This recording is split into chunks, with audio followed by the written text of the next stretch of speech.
Thanks for joining Harry and I again for one of our market updates for the month of April. Harry, how did the markets do in April? Month of April was a little difficult, choppy, slightly negative as we've seen in the first 3 months of this year. And, that's really dealing with all the same usual issues. Inflation is still on a concern for people. Obviously the war in the Ukraine and, China now locking down themselves yet again because of COVID. So lots of emotional issues that have, continued with us at the beginning of 2022. David, what are the worries in the market right now? Yeah, obviously you've touched on a few of them there, Harry. The main concern in the market right now is the path of interest rates and inflation. Obviously, we know inflation's at multi-decade highs. And so we know that in order to combat that, the Federal Reserve in the United States has to raise interest rates. The markets right now are trying to figure out, market action right now is trying to figure out how fast are they going to raise rates and by how much.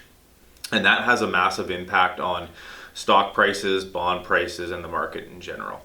So that's the main concern. And then obviously exacerbating the inflationary pressures is the war in Ukraine. Nobody knows how long that's going to last. Is that going to get worse? Are other countries going to get drawn into the conflict? Will that make oil prices continue to go up and other commodity prices continue to go up? And then, like you said, China, they have a few cases of COVID in a big city and they lock down 20 million people.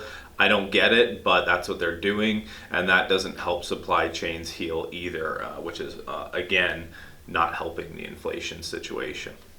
Yeah, and I think, this is always a good reminder of, what it takes to be a good investor. It is not easy to be a good investor. With all these emotional things going on, it's so easy just to try and jump and hide and run for cover. But, really what makes a good investor is that sits back and you're patient. You want to be patient.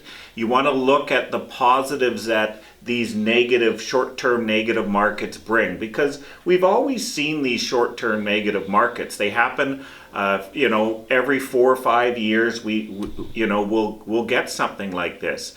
The key thing is that money managers are looking at this and they're taking advantage of good buying opportunities that are there.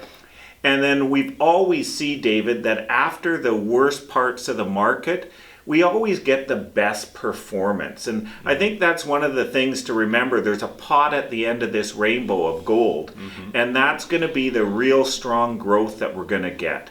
It's also interesting because I don't think we see very often that when both the bond market and the equity market are off a little bit. And why don't you touch on that? Yeah, there's a chart that we'll put on the screen now. It's been a very unique year, to start 2022.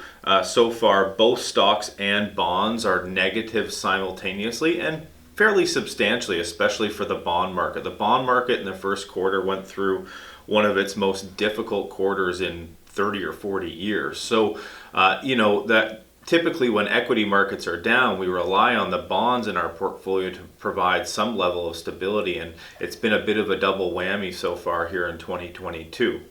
But there is some good news, Harry, too, right? Like, despite the headwinds we've acknowledged here, there's still a bunch of economic indicators that are flashing green.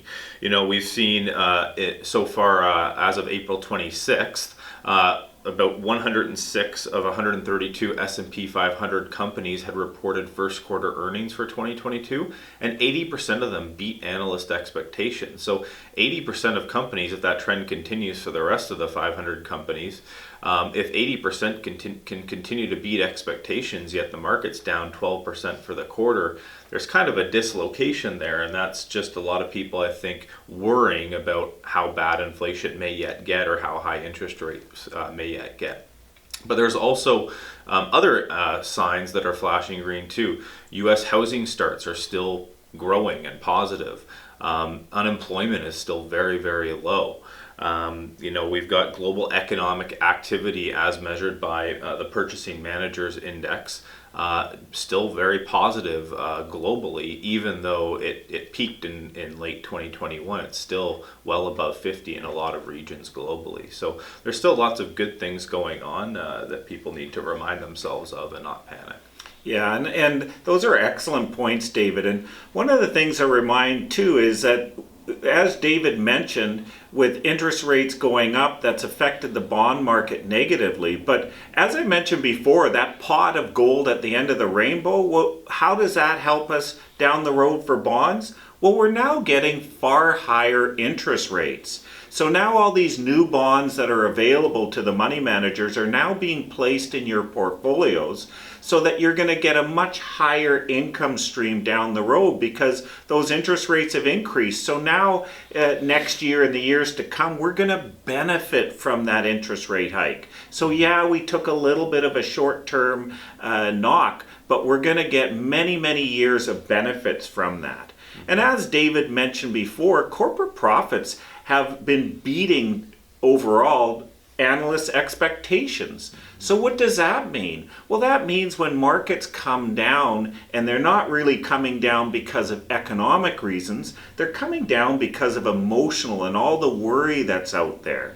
Well, that's also a good thing long term, because eventually what happens is people go back and they look at the corporate profits, and the stock prices jump back up to where they should have been all along. So overall, and as I've mentioned to a few of you that I talked to, do we like these short-term negative cycles? Absolutely not.